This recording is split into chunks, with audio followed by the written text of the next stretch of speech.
So I've been awake since around 2 a.m. and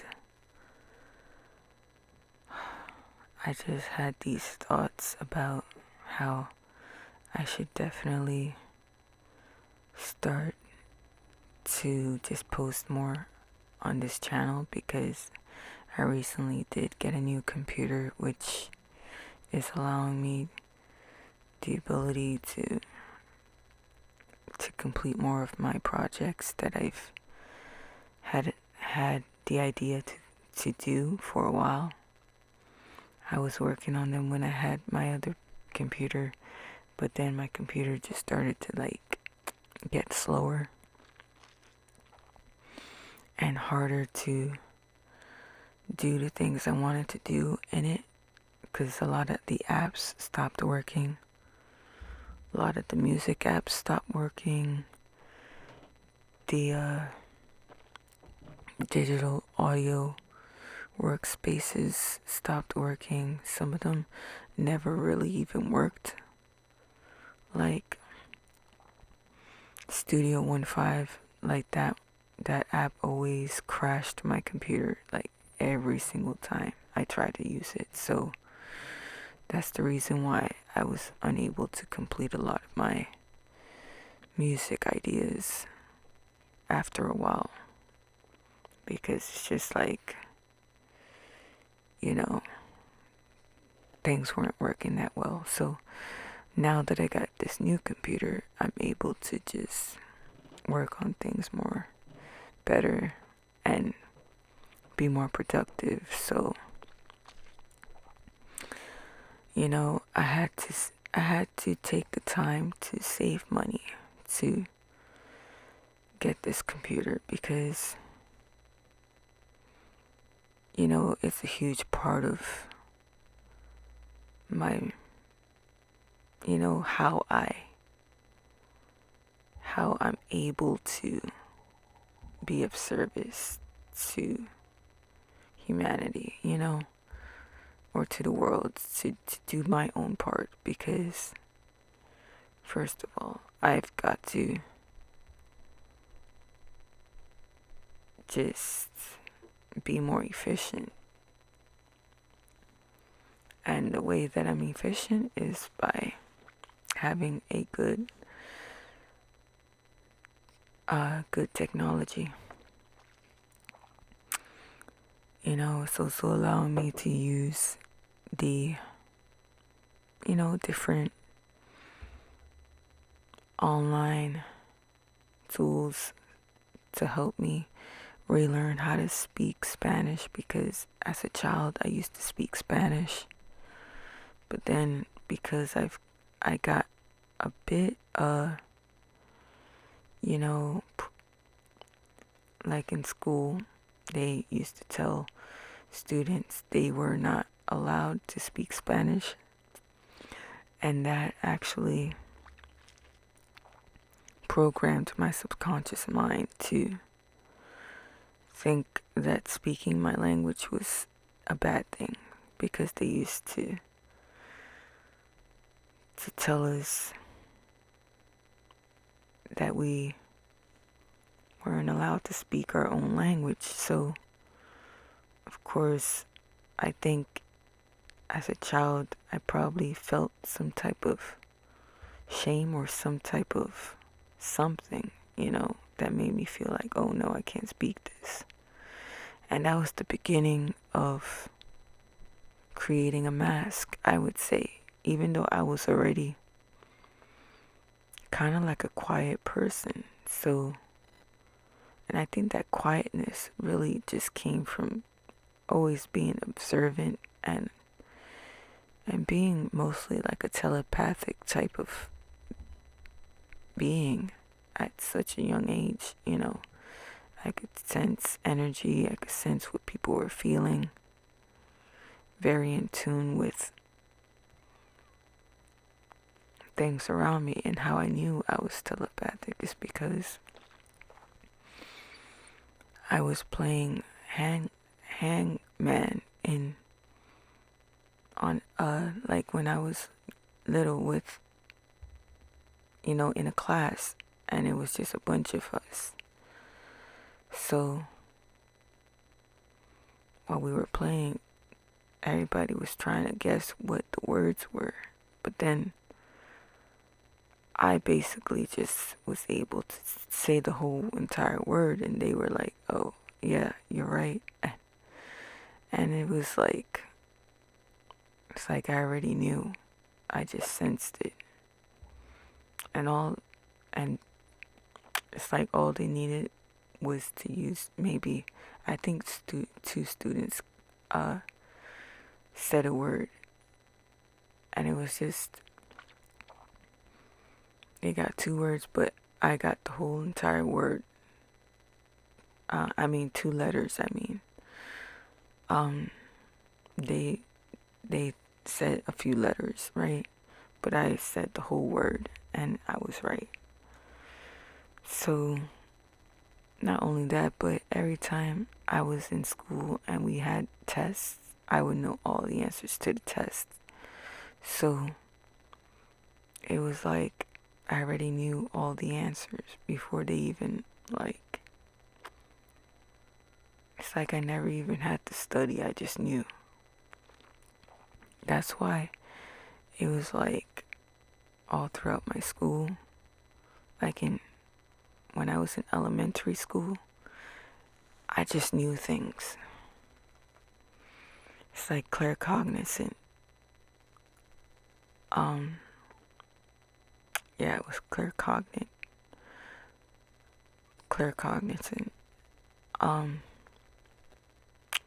And but after a while I became kind of like embarrassed about what I was thinking. So like I used to be telepathic with my brother, and we used to know what each other was thinking, but after a while I just became embarrassed and nervous about my thoughts. So I kind of blocked my telepathy from communicating with others.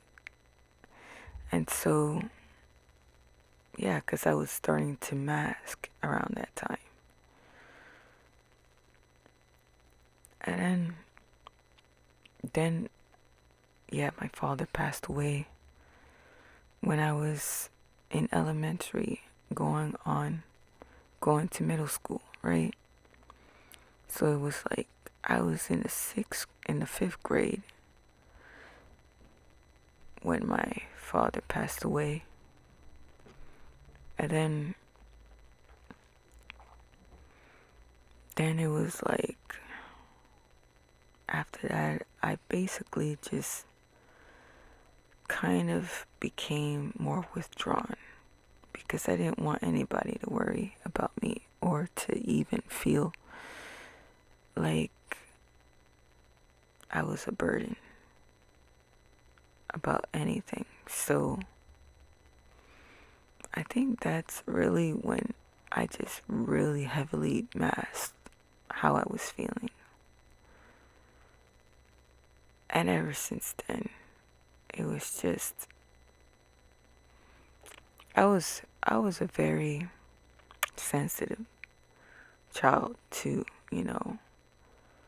like I was always crying because of different textures on my skin, things that I was wearing that were very uncomfortable, especially in Catholic school with those uniforms. Like that was just uncomfortable. So like it was just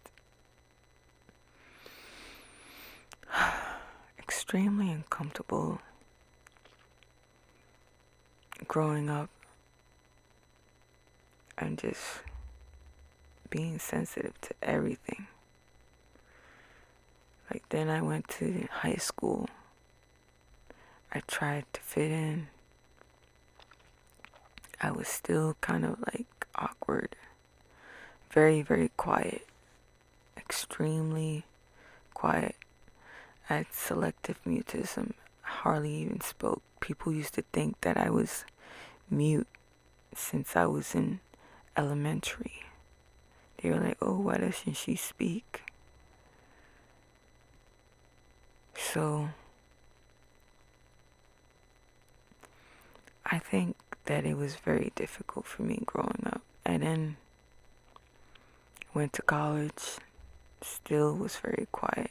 But I was starting to speak more because when I was in high school, I came across a group of people that were into the Bible, and they had a night. They thought that I was on the spectrum. They were like, "Oh, do you have autism?" And I was like, "No."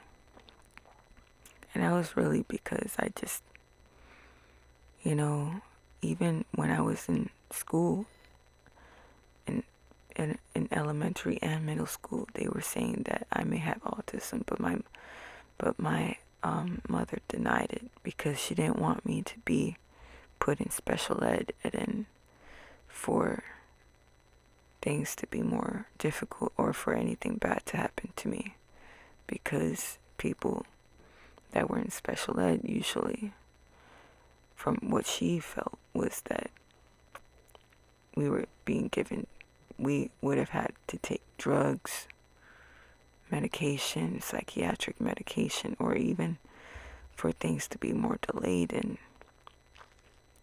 it's like the way that people were treated if they were in special ed.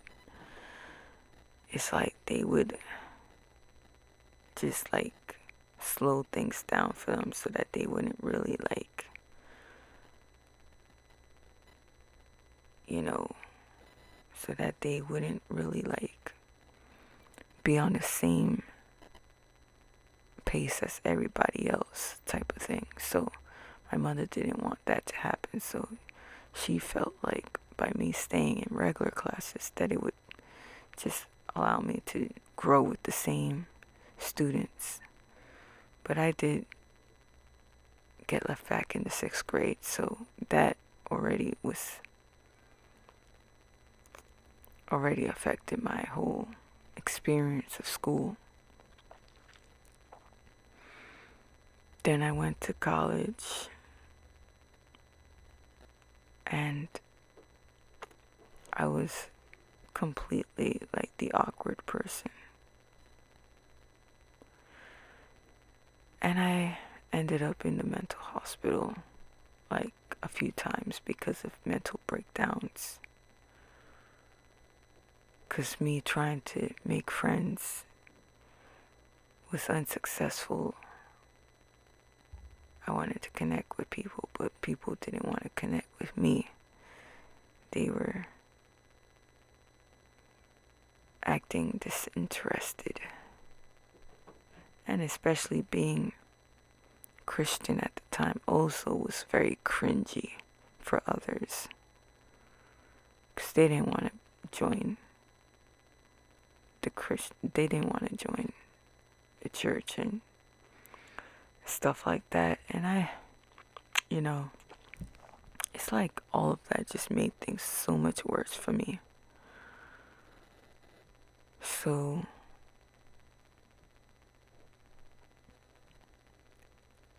yeah, I stopped going to the Christian club and stopped doing the Christian stuffs. And I actually went through a awakening, basically,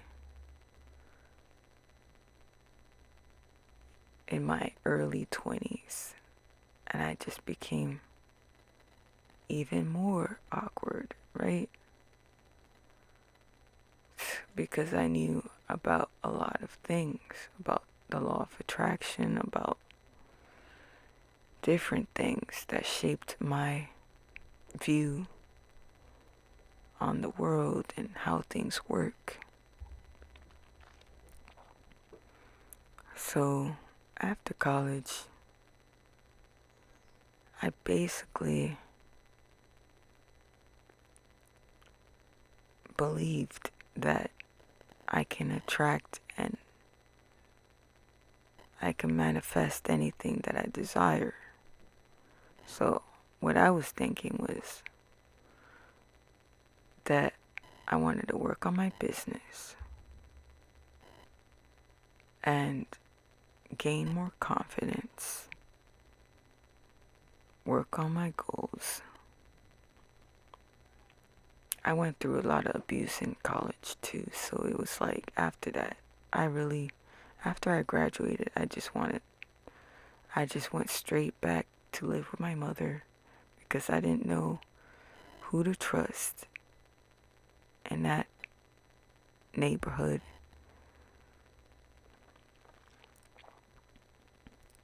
So I definitely was very much stuck in the city, trying to do my best. Then I got diagnosed with autism. And then after I got diagnosed, I was able to find a place because getting assistance has a lot to do with getting a diagnosis. So I was able to move to my own place where I am right now and focused on my goals. But as I moved to this place and had to do certain things, somebody was hired to have to check on me and help me with things. But that didn't go well.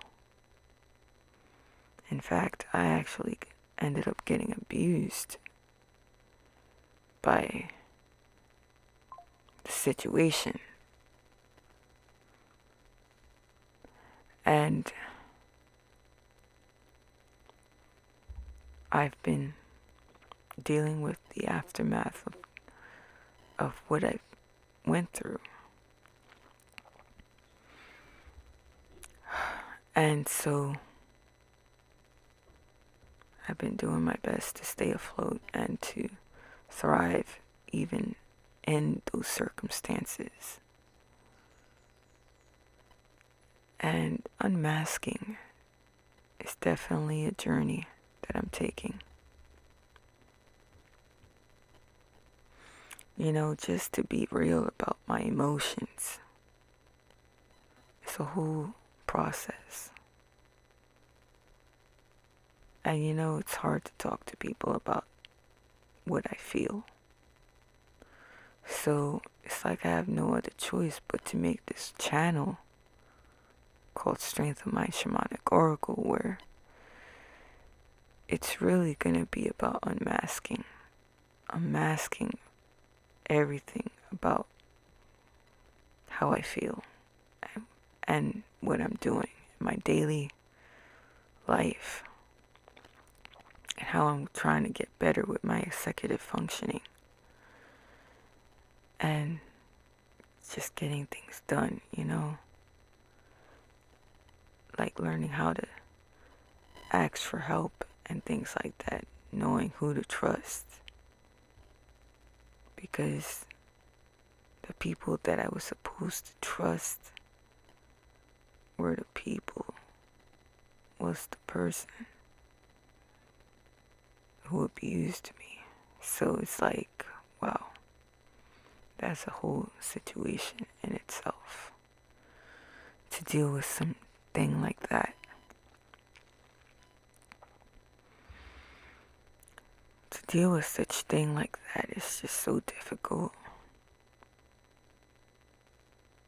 It's difficult. And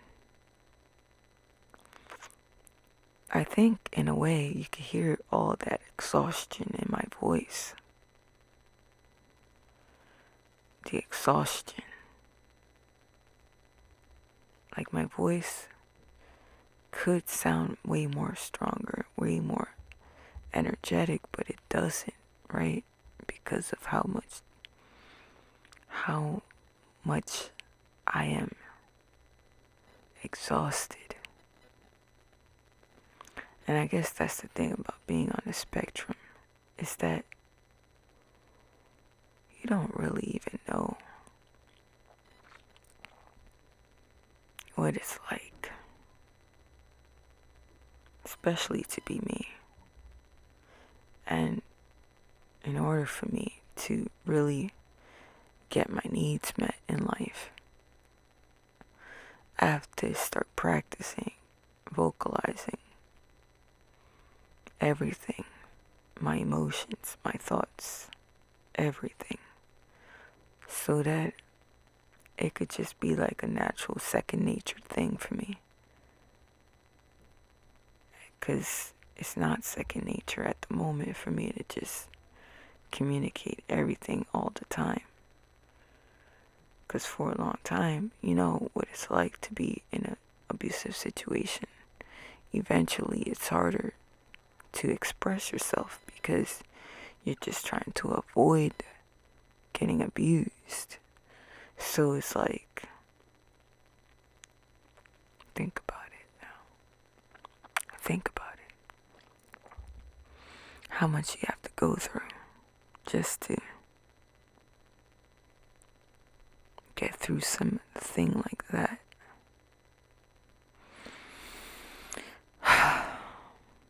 And another thing is like, you know, I find it offensive when some people might offer help, right? But it comes at a price.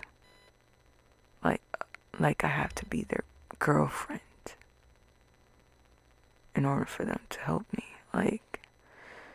Like I find it weird for somebody to be like, you know, they would be like, oh, I could help you clean.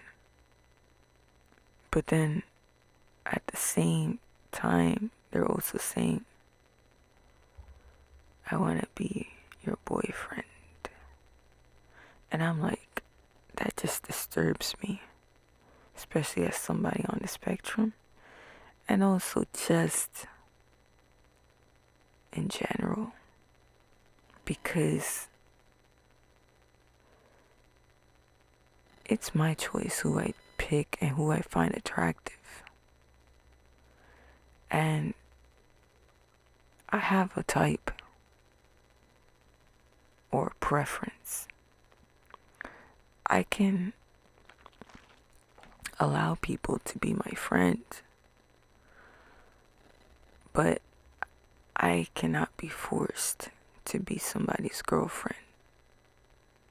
It's just not me. It does not make sense for me. You know, everything, I feel like all relationships should start as a friend first anyway. And then from there,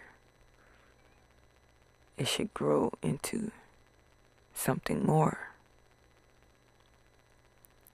Because it's just more respectful. And it's more real, you know, and that's the thing. As somebody on the spectrum, I value realness and authenticity more than just being like somebody's object of attention, somebody's sex toy. Like, what? That does not make sense to me. It's not what I want to be seen as or treated like. I do not want to be treated like a toy, because I'm not anybody's toy. So,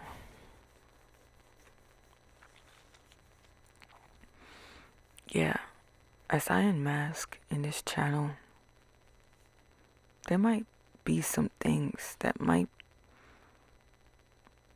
trigger some people. But, you know, I have to get comfortable with triggering people. Because that's part of the unmasking, part of being authentic and real. I can't continue to live a life that's just, you know, like dimming my voice, dimming my shine, dimming my presence, my being. Like, I can't continue to dim myself just to keep the peace. It's not good. It's not healthy. And it's also making it harder for me to get my needs met and to get what I need in my life to alleviate this executive dysfunction. Because a lot of this executive functioning issues really is because of not being able to get my needs met. Like, for example, let's say I really would like somebody to help me with giving me a massage. But then it's like, oh, I'm thinking, oh, this person's gonna want to be my boyfriend. This person's gonna want this or that. Gonna want money, But all I need is just that quick massage, Or should I say, what if I just need somebody to help me with picking something up, like, because it's heavy, like, there's a lot of things in life that I may need help for. But it's like, because of this situation, it's harder. And also because we've been programmed to think that we have to pay for everything. And it's just like, what happened to just being kind? What happened to just being helpful? And it's like we don't have, it's unsustainable to have to be paying for every single thing, especially things that should be free. It should be free, especially since we're alive and we need these things. We need these things. It shouldn't have to cost money. And it shouldn't have any strings attached either. Like, oh, now I have to be the girlfriend. Like, I'm just a friend. I could be a friend. Friends are supposed to be helpful. I once had a person tell me there's no such thing as friends and that nobody's my friend. And in a way, I know that in this world that there's people that may not be a real friend, but that doesn't mean that people that care don't exist. I believe that people that care do exist. I believe that this life is meant to be explored as much as possible. Because it's not like I was born just to exist. I didn't just die with my song still in me, Like, I'm supposed to explore the depths of life. I'm supposed to be able to explore what I can experience. And that's what I'm gonna do by unmasking.